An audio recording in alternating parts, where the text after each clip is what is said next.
Says content creators and streamers that are part of creator programs. What do you find lacking? Co says Co-Carnage is mostly everything. Unfortunately, the really good ones are few and far between. It takes a lot of effort, constant communication for them to work, and I've seen them putter out more than thrive. I can speak to this from the other side of the equation, because in the travel space, I not only worked as an influencer, but I worked as an ambassador and consultant and someone who put together influencer programs and managed budgets to bring influencers on the team and get content creators and everything else. So the biggest issue is, um, so the question here is content creators and streamers, what do you find lacking about the programs? And I'm going to say the number one complaint that every single content creator streamer has is there's not enough money. They feel like there's not enough money in anything outside of like the top stratosphere. So the top stratosphere would be, you know, streamers like, let's say, I can't even think of guys right now. Destiny, Ninja, like top tier guys who are already making millions of dollars per month, Pokimane, um, folks like that, and they've got lots of different things, whether it's just sponsorships, their OnlyFans page, all these other things. They've got lots of things that are bringing them together, right? But they're already making lots of money and they have millions of followers. So those people get paid in the stratosphere. It's a ridiculous amount of money when it comes to those people getting paid sponsorships. But if you're talking like the normal people, here's a good example. Let's take a middle of the road indie studio that had a $250,000 budget to build their game, right? They spent all that budget on programmers, engineers, and the art team, and they've got a game that they're ready to launch, and they have no marketing budget. Maybe they've got $10,000 left over, and they want to start a community program, some sort of a content creation streamer outreach program. But they don't have a budget. So what do? Well, they offer commissions. And they say, well, we'll set you up as an influencer. You recommend product, you recommend game sales, and we'll give you a percentage of those numbers. Whether it's 10%, 25%, whatever the number might be, they'll work with someone. And that's the way a lot of these indie companies want to do that. But when they do that, the onus is on the content creator to sell copies if they want to get paid. And the reality is, most people will not go out and buy a game just because they saw a YouTube video or a TikTok stream or everything else. Now, if it's someone like Co-Carnage who has a dedicated audience, he's probably going to convince us. I wouldn't say probably, I know for a fact he does because this is just how you do it. You have a number that a certain percentage of people will always do the things that you recommend them to do. My number, it just depends on what we're talking about. But I know from like book sales, when it comes to book sales, I know for a fact, because I've been selling books for a long time now, that in between 5 and 10%, and that's just it's a flexible number that depends on what we're talking about, in between 5 and 10% of any given audience that I promote that book to will buy the book.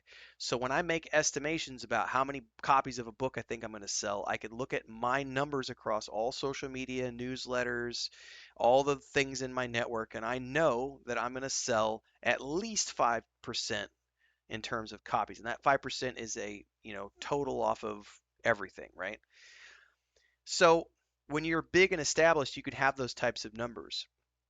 But even with that, like let's say that I know that I'm going to sell, let's say conservatively $10,000 worth of a book when I write something new for the first time. That's the immediate sales, and then there's the next 3 to 5 years of sales, which could equal another 15, 25, $30,000. It just depends on the book. But let's say there's $10,000 right out of the gate. If I go to that middle of the road studio and say, well, I need $10,000 to make this work, they're going to look at me and go, "You're crazy. We don't have $10,000 to spend." And then you have 50 streamers that they're trying to work with, and they've got 50 streamers that all want $10,000. Well, now you're talking, you need a $500,000 budget to pay these people who are expecting to get paid. It's a very complicated scenario. It's not even just about the regular communication, it's also because so many content creators don't deliver good quality content. And from the delivery standpoint, when I'm the brand ambassador, um, overseer, and I'm the one accepting all of this content that's supposed to be used for the promotional campaigns, I'm looking and sifting through all this shit going, oh my God, this is poorly edited. They used trademarked music. They've got, this is going to be a copyright strike. It's a nightmare to try to teach the content creators how to produce content that can actually be used as part of a content creator program that doesn't breach copyright and all this other stuff. So it is a ton of work. The really good ones are few and far between because they take a lot of money to maintain, they take a lot of effort to run, and it's a huge, huge effort to make it all come together. Now, when it works, it can work extremely well, but the problem is having the people who want or can run it professionally, because it is a full-time job and you're asking people a lot of times to do things without a huge budget. But it's it's a very big issue. You get a lot of content creators who just want completely unrealistic um, money. You've got these people who come in with, say 150,000 followers on YouTube, 150,000 subscribers. Let's say they're getting 35 to $50,000. Excuse me. Let's say they're getting 35 to 50,000 views per stream. They're making a few $100s every time they do a stream in terms of advertising revenue, and then if they're making another couple $100s on top of that in subscriptions, everything else. So let's say they're making 750,000, 750. I keep saying thousand. That's not right. Let's say they're making 750 to $1,000 every time they do a live stream.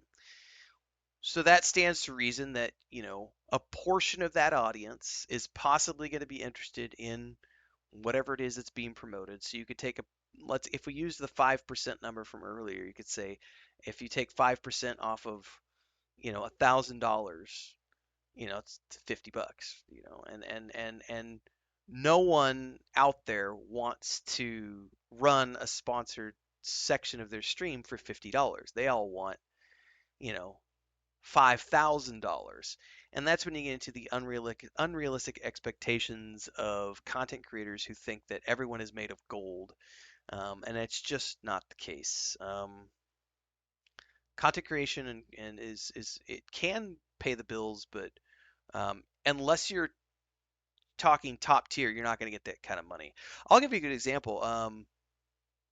I am a low tier I'm a low tier streamer content creator. I have 30,000 followers on YouTube and not even 1,000 on Twitch.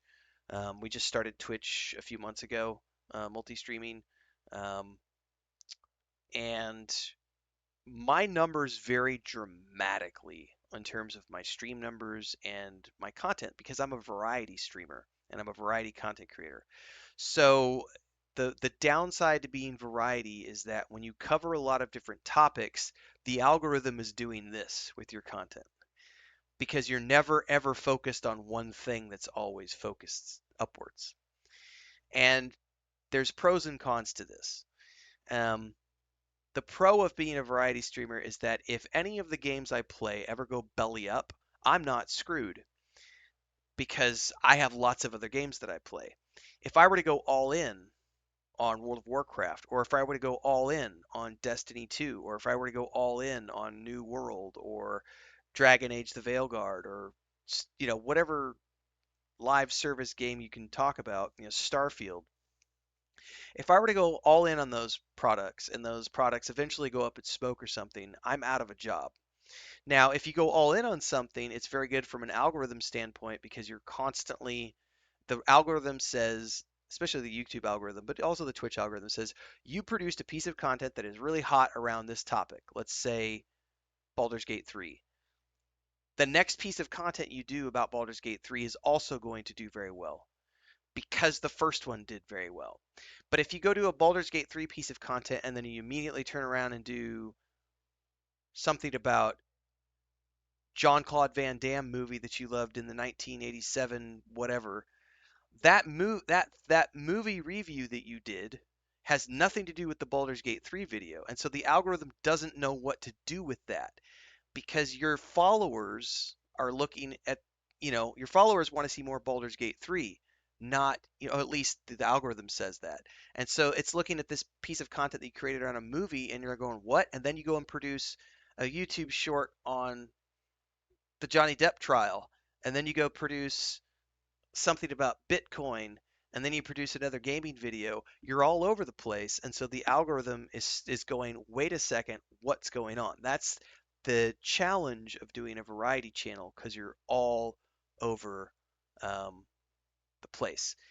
So when you're doing only one thing, it's much easier to continually keep your channel moving at a up upwards pace and getting those kind of views and those kind of numbers for everything. Whereas when you're doing it all over the place, the numbers can vary. Like I might do like I think the most recent game I did that got really good traffic was like the second playthrough of Starfield that I was doing was getting good numbers. Dragon's Dogma 2 a couple months before that. But then like this month that I was on the road, I didn't stream a lot because I was busy doing a work project.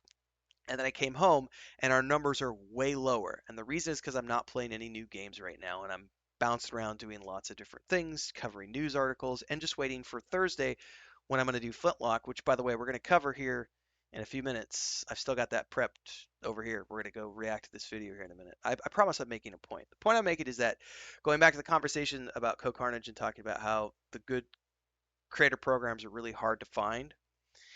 Um, Earlier this year, I was having discussions about potentially looking at maybe joining an agency or finding an agency to represent me because I don't want to have to do it all over again. So when I was in the travel industry, I worked my way up from the bottom and became a top tier influencer over the course of basically 10 years. Um, and I know how much work it took to get to that top tier position, to get where I was getting all my flights paid for and first class tickets and five-star restaurants and five-star hotels and resorts around the world and 3 month stays in a destination paid for by the government. Like I've been there, I've done that, and I know how hard it was to get to that point. I'm 2.5 years into doing this on YouTube for a living, and I'm looking at the 10-year journey that I took, and I'm like going, I would much rather pay someone 25% of my earnings and have them be my agent and have them do all the footwork and all the legwork and go out there and just get me the deals, get me the sponsorships, get me on the talk shows, get me on the podcast. You do all that for me. I'll pay you 25% of everything that comes through the door. I would much rather just pay an agency. So I started talking to some agencies and they have some really it's the requirements. I have yet to find anyone who's willing to represent you until you have like 250,000 followers on any given channel, and they want you to have a minimum of 50,000 views per video that you release. Period. And it's like I looked at that and went, well, what do I need you for if I'm getting 50,000 views per video? I know how much money that makes in terms of ad revenue on YouTube and Twitch. We're talking at that point, you're going to be making $25,000, $30,000 a month in ad revenue between the two platforms, on top of whatever memberships you've got and everything else. So why do I need you? I don't need you when I'm at 250,000. I would like you when I'm at 30,000. But that's just not the way the industry works. So you either just suck it up and do the grind or not. I'll keep looking, but finding a good content creator program, as these guys say, is very challenging. There's not very many out there that are really good. They're very few and far between, and I probably ranted about that for longer than I should have. What's up, Babylonia?